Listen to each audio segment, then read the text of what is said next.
Mega Man was on top of the world in the 90s. Mega Man 2 created a franchise out of the IP of the previous decade, 3 kept the train going, and X gave the formula a familiar yet fresh take that I'm sure many, myself included, prefer over the classic series.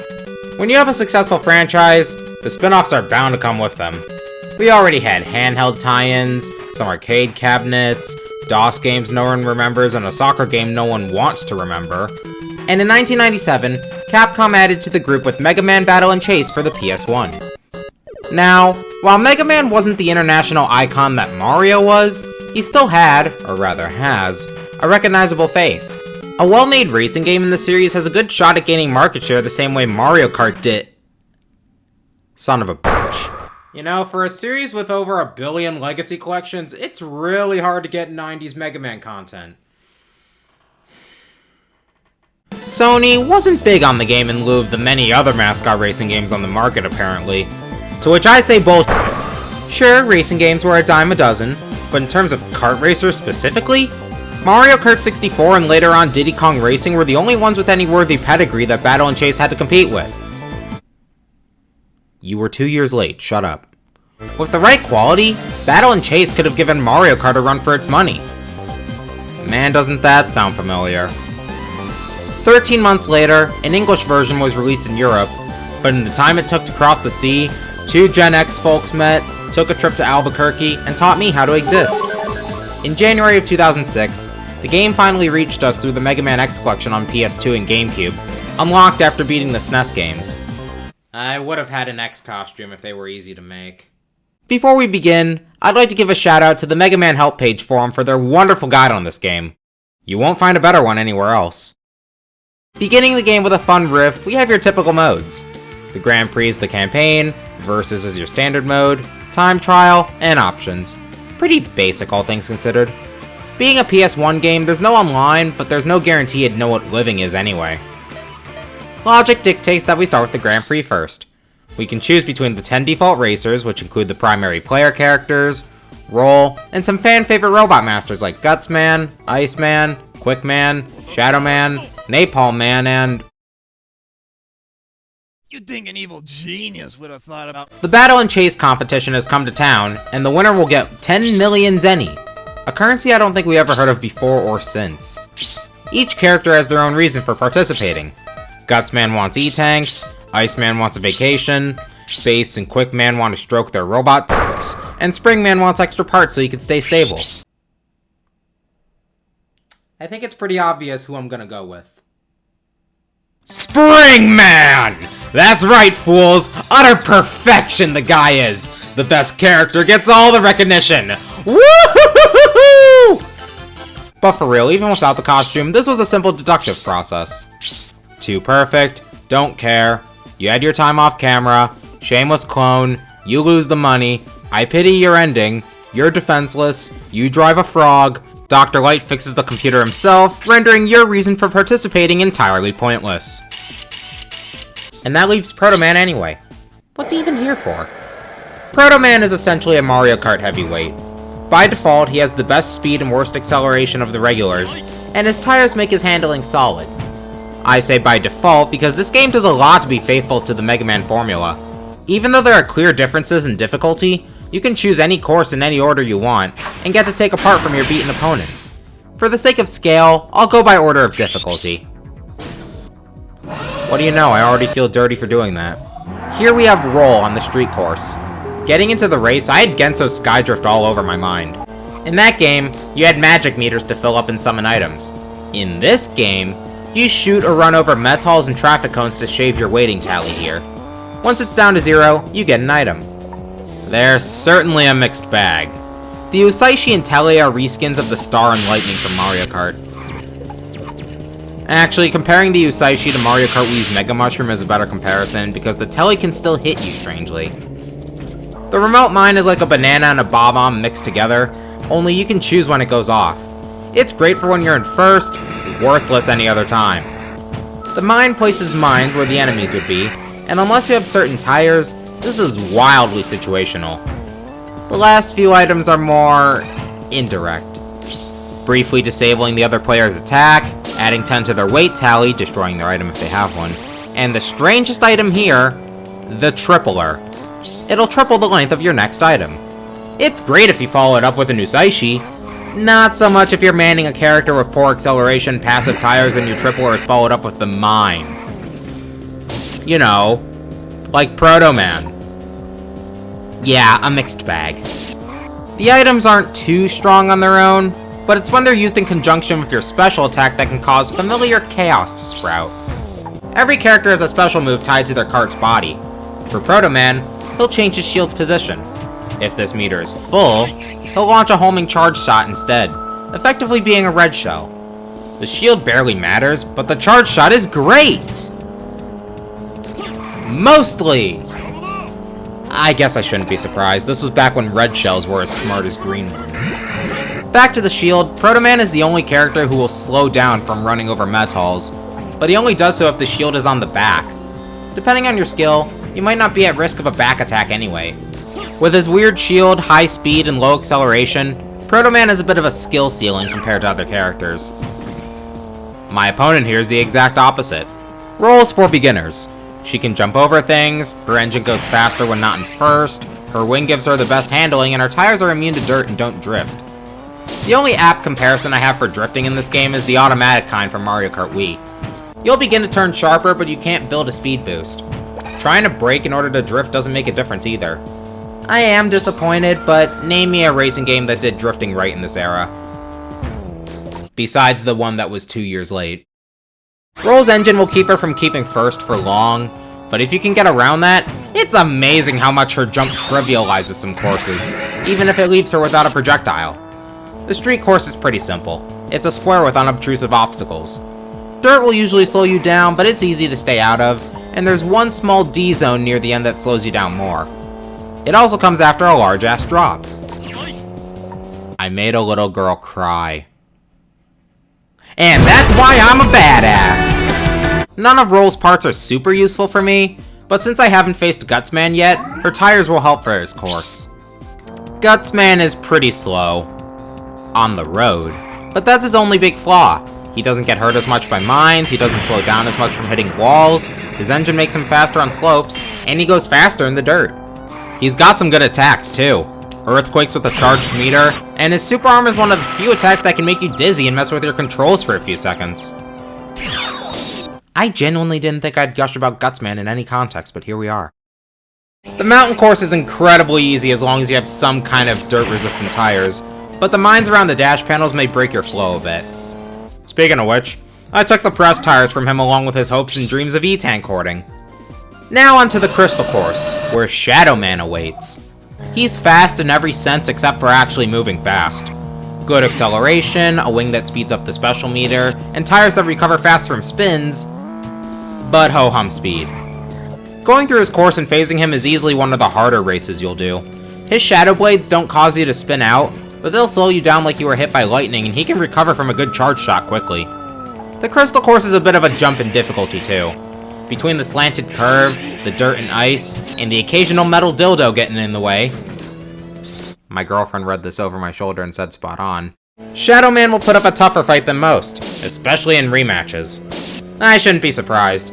He's one of the harder Robot Masters from Mega Man 3. I kept the press tires on for the sake of the dirt, and I stole his tires for the sake of spinning. Now we've got the Toy Factory. The perfect course for the perfect Robot Master. Now, being serious for a second, Springman is pretty good. His Spring Fist can keep his speed up after hitting a wall, can change direction, and have good range for a non-projectile. Out of my face, wench! He jumps over mines and his engine is above average all around. Bit of a worthless wing though. It doesn't impact the items much. All of the Toy Factory track terrain stays the same and gets switched by the buttons. Ice becomes dash, dash becomes D-zone, D-zone becomes dirt, dirt turns back into ice. This course can be really annoying with the switching terrain, but you can also use this to your advantage. The comms will either always go for the button without any thought, or never go for the button at all.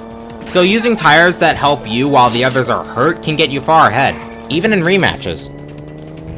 Speaking of good tires, I'm tired of choosing tires, but I'm also too tired to care. I don't hate my life, I swear. To the South Pole! There actually isn't any ice physics per se, but unless you have Iceman's tires, you'll spin out on an ice patch. This is why I went with the Fuma tires, as they make spinning out much less damaging. Iceman exists. He's the only character with mid-air control aside from Rose jumping. His tires keep him from slipping on ice, and he can drop both ice pillars and shoot at the same time. I find the pillars more useful as they can actually hurt others, whereas the Ice Slasher is so game accurate that its freezing effect doesn't help without the work of something else like a wall. Good God, I'm finally moving away from the tires, and yet I have no plans to use the Blizzard Wing. Ridge is easily the toughest basic course in the game. Not only does it have tricky short turns, but it's also the only track in the game to have water. Yes, water. And this water is more realistic than in Mario Kart because it slows everyone down. That, combined with the dirt everywhere, makes me really wonder why they put Quickman here. Is it because his dash can ignore the rivers if you don't hit a wall? I guess Quickman could be considered a Mario Kart lightweight. He doesn't have a way to attack you, so he relies on his wing, dash move, and acceleration to get ahead early and stay there. On simpler courses, he can be a problem. On longer, more gimmicky tracks, he's not a threat. That said, he was not a threat here. I'm glad to admit that I have a purpose behind not taking the tires this time. The Rocket Wing. Arguably the best one in the game. It'll boost all your stats for the first 50 seconds and give you a supreme advantage during that time. It does nothing after, but that's a far more noticeable perk than any of the other wings. It even extends the time frame of the rocket start, which you do at the start of the countdown, strangely. Now we've got Napalm Man within the Arms Factory. This course has more D-zones than any other, meaning your first run is going to be slow. With skillful turning, you can still weave around them, however. What luck that Proto Man's default tires give him tighter drifting. Napalm Man himself is a more situational version of Guts Man. He moves faster in dirt, is immune to D-zones, can hold on to speed boosts longer, and gets items faster, but mine still hurt him, and he's only slightly faster than Guts Man on the main road. His bombs are great if you can aim them right, but they're very unwieldy. Once again, I took Napalm Man's tires because their effect isn't passive like the rest of his car. All that's left is the city, where Protagonist Syndrome tries to take its revenge. Mega Man is your typical balanced default racer with strangely one of the better weapons. It's what you'd expect, the Mega Buster with a charge shot for when the meter's full. The city course is mostly just road, but it's a curvy one, and it has boxes that slide when you shoot them, meaning another course where Proto Man's sharp turning is a benefit. And there we go. With that, Proto Man has won the— Just kidding! No one scuffs Proto Man and gets away with it, so after stealing Mega Man's wing, we head off to the base. Heading straight to me, huh? I said the base, but I guess that works too. Base is the kind of character that makes Smash Echo Fighters feel better about themselves. He's exactly the same as Mega Man, but edgier. They even have similar victory themes.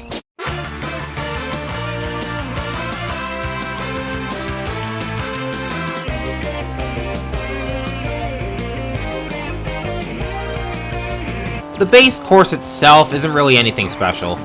Sure, there are walls to shoot at here and there, but on round 1, they don't mean much. Taking apart from base is pointless considering he's a mirror of Mega Man, but okay. Now we have Dr. Wily, and he really isn't keen on submitting to Proto Man's brilliance. Racing against him in the Fortress course is far tougher than anything you've done up to this point. The course itself has a little bit of everything. Dirt, D-zones, ice, tough turns. Not helping that is Wily himself. His wing protects him from your special attack for several hits, his wheels make him immune to ice, mines, and D-zones, he has instant acceleration from 300 upward, and his charged special attack is hard to weave around while staying on track, especially here. The uncharged form is basically a triple buster shot. After a string of easy victories, Wily decided to say bet. Proto Man's now celebrity from his win. The credits roll. Yes? No, not you. But it's not over. From the start, you had the option to replay the courses for more parts. Each time you do, the comms and hazard design go up a number in difficulty. It's measured on a scale of 1 to 4. You've got easy, medium, hard, Asian. The comms are flat out evil on level 4. They rubber band so hard that I considered apologizing to Mario Kart 64. Not helping is that Proto Man doesn't have an attack without a full meter, and you can't steal bodies until they're all that's left. If you want to unlock everything in a timely manner, you'll have to stick to whatever the main difficulty level currently is. The Grand Prix doesn't cover all the courses after all. Most of the unlockables are behind races with Wily. Playing as him, the Fortress course, even the base. I'm already there, you idiot. I said the base. You'll never race on your character's track, and for Proto Man, that means we missed the Sunset course. It's one of the longest in the game, has spots that turn into poles when you drive over them, and a severe case of Luigi's Circuit Syndrome. The lanes are separated by the thinnest line of dirt, or in other words, nothing. The less wary will find themselves going the wrong way. Finally, there are the Sky Circuits, which you actually have from the start. While the third one is very dirty if you catch my drift, the first two are pretty simple courses for practicing your skills. One more reason to not double dip on tracks in the Grand Prix is my sleep paralysis demons. After beating Wily in a race, I took his tires because of course I did, D-Zone and Mine Immunity ahoy, the Black Troop will begin to appear. They're regular enemies, only they have their N-word passes and don't understand the meaning of scaling. You have to play Borderline perfectly, and if you don't get a rocket start, you might as well give up and try again on another course. The Black Troop races are random and you can't immediately try again if you lose. But that doesn't mean you can't cheese them. If you quit a race before it finishes, no one in the Black Troop will appear. However, as long as you throw the race repeatedly, you can control where they show up. The best place to race them is undoubtedly the mountain since they have to stay on the track, but the street can work out too. My advice, equip the Rocket Wing. The stat boost and bigger rocket start room it gives you will allow you to pull ahead early and hopefully stay there. One advantage you have over the guys who can wear their baseball caps backwards without looking stupid, George Carlin's words, not mine, is that they don't use items. So if you fall behind, there's a chance you can catch up using the Tele or Usaishi.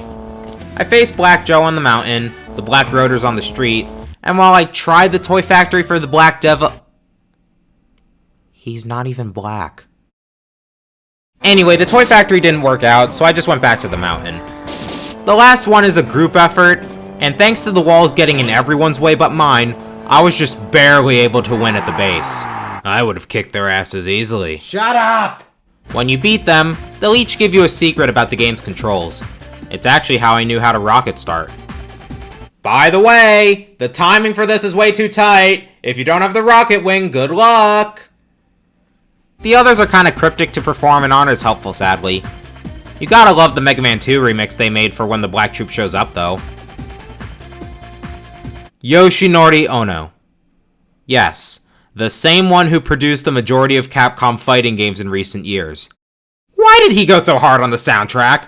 Battle & Chase has some absolute jams, and a ton of ambition. It even did something that Mario Kart hasn't done since the first game and give characters their own victory theme. I like Mega Man's and Proto Man's the most, and somebody liked one of Roll's themes because it returned in Marvel vs. Capcom. All of the menus and track themes range from good to fantastic, with my favorites being Here Goes, Chasers, Dancing the Eyes, Escape, and Secret Party. There's even a Serene piano track that's not allowed to exist, and not a single theme I don't like. A magnificent score. If only I could fucking hear it! The sound mixing is awful. The engines, the items, the voice clips that were never translated, Dr. Wily's barrier. The sound effects drown out all the music and it sucks. Even weirder is that the music sometimes cuts ahead a few seconds. It's not like Sonic Rider Zero Gravity where certain actions intentionally shift the music ahead. This just happens for no reason. You'd think the menus would fare better, but just my luck because the version of Battle & Chase on the X Collection removed some of the instruments.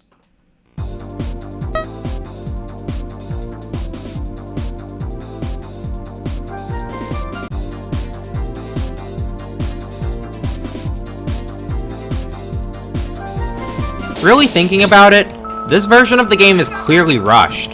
The missing instruments, the lack of an English dub, the removal of... let's see... 2 of the game's OCs, the interviews before a race, the CGs, the 2 secret credit songs for Roll and Gutsman, the former going on to become our theme in Marvel vs. Capcom, 80% of the already undubbed voice acting. I would tell you to try and get the PS1 original, but us gun lovers only have the X Collection to use for this game without committing our favorite sin. Besides, there's something the original is missing compared to re-releases. Now, the graphics... you know what? Not bad. This was actually the first Mega Man game to be in 3D. I thought that title went to Mega Man Legends, but this game has that one beaten by 9 months. Yes, it's rough around the edges, especially with the texture clipping, but I'm not expecting Bob Ross with a PS1 title. The visual and model quality is decent, especially with how round the characters are. This isn't something you can normally get on a 5th gen console without resorting to sprites. The animated character portraits are also a very nice touch, whether it be Roll smiling while jumping, Quickman being a smug asshole, or... What the f... Your real prize for beating the Black Troop is being able to pick up the secret parts. Each race against them will add one secret part to collect and add to your repertoire, but you have to find it and win the race first. Let me tell you, without a guide, you probably won't even see half of them. The blade tires are under the massive jump in the ridge, the Sky High Wing is right behind the second split path wall in the arms factory, the retro engine is in a thin secret path in the South Pole I didn't even know about, and the hammer body is off to the side in the mountain. This one wasn't so bad to get. The others took me several tries, and you can't even get the retro engine without Roll's body. Let me rephrase that. You can't even get the retro engine without Roll's car body without wasting time. So better get on that. Even then, you need pretty specific positioning before you can even grab it, and you still have to win the race.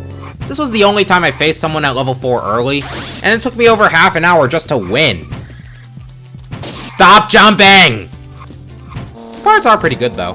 The blade tires will mess up an enemy's speed and steering when you drive into them. They're what let me win against the Black Rotors. The Sky High Wing will fly out and lift an enemy up for a bit. The retro engine is one of the best in the game, as it has good acceleration and is slightly faster than Proto Man's, and the hammer body's attack can make enemies dizzy. Even if you miss, sending it into a wall causes an earthquake. A very solid set of parts that call back to some of the series' best robot masters. Hell, the hammer body's attack made most level 4 races a hell of a lot easier. But not Wily! The last race against him can go f*** itself. The AI is so aggressive that I'm actually going to apologize to Mario Kart 64.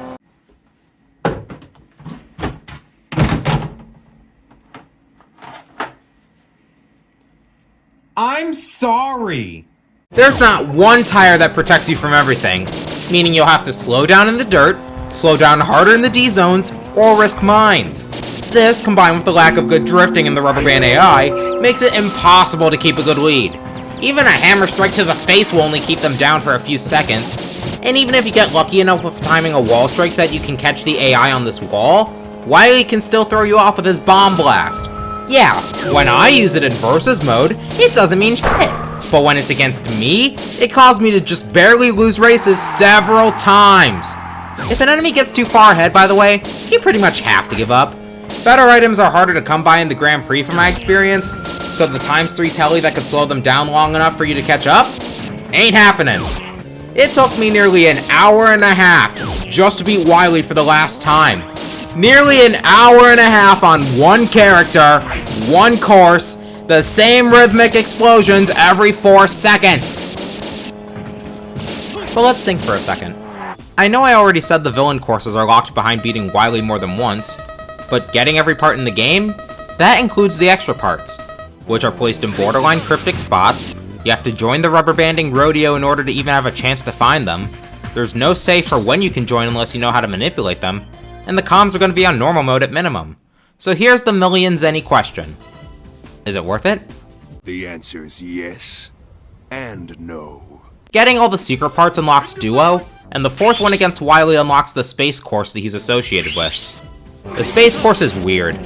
It's the only course to be all paved, but the road is more transparent than my disinterest for Lobotomy Corp. There's a split path near the end, where one path has tons of mines. It feels very odd to play, but I like the music. If only I could fucking hear it. Capcom was really pushing for Duo back in 1997, and I could tell because he's broken. His top speed is 32 below the absolute maximum. Only driving downhill with a high-speed engine and Rocket Link can reach that without dash panels. Duo's also immune to dirt and mines, and his attacks have a short range, but they are disgusting. Oh, get out the way! Duo borders on Sonic R supersonic levels of broken. Seriously, I nearly lapped Dr. Wily when racing on the space course and he was the only comm there. No, you don't understand.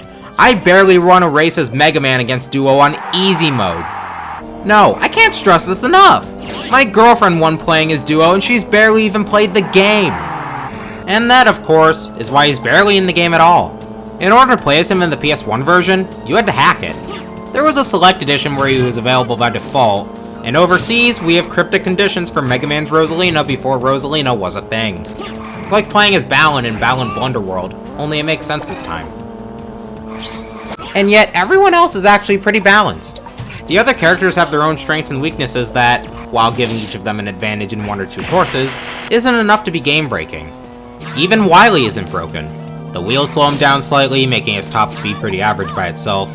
His attacks mean little on wide tracks and don't affect the comms much. His acceleration sucks when you're under 300, and his wing can disappear quickly against the right characters.